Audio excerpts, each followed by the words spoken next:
The brave little lantern along the rugged coast of Windhaven stood a weather-worn pier that reached far into the restless sea. Every evening, fishermen tied their boats there and families strolled along the wooden planks to watch the sunset. A line of tall iron street lamps lit the pier, their golden glow stretching across the darkening water. At the very end of the pier stood the smallest lamp of all, a squat, crooked post with a glass globe no bigger than a child's head. The townsfolk called it the Little Lantern. Its flame flickered in the slightest breeze, and when gulls perched on its frame, it swayed and creaked. The taller lamps often teased it. "You're too weak to stand a real storm," said the broad iron lamp near the bait shop. "Best you stay dim and quiet," chuckled another. The little lantern said nothing, but deep inside it wished only to shine bright enough to be useful.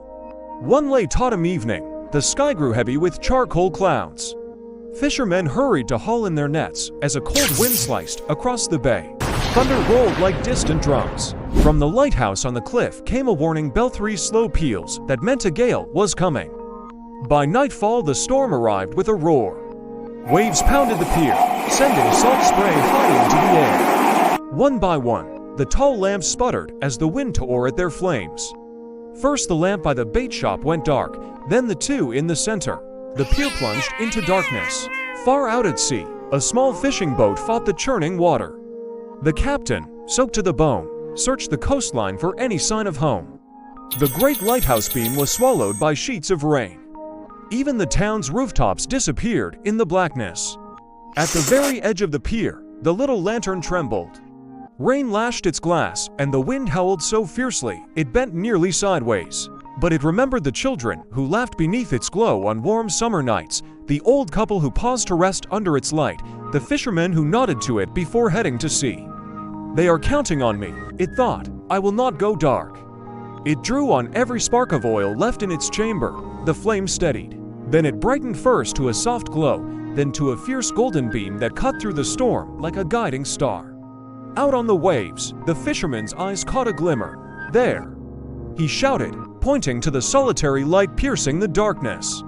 Steering toward it, they followed the glow until the pier emerged from the storm. One by one, other boats spotted the beacon and made their way safely home. When morning broke, the sea lay calm and silver under a pale sun. Townsfolk hurried to the pier to see the damage. Every tall lamp stood dark and waterlogged. Only the little lantern still burned, its glass warm and clear. The mayor, astonished, declared it a hero. "From this day forward," he said, "this lamp will never be called little again. It is the beacon of the bay." The villagers polished its glass and reinforced its post with sturdy oak. Children left small seashells at its base as a token of thanks. Sailors saluted it each time they returned from sea. And though storms would come again to Windhaven, everyone knew that even the smallest light, steadfast and brave, could guide many safely home.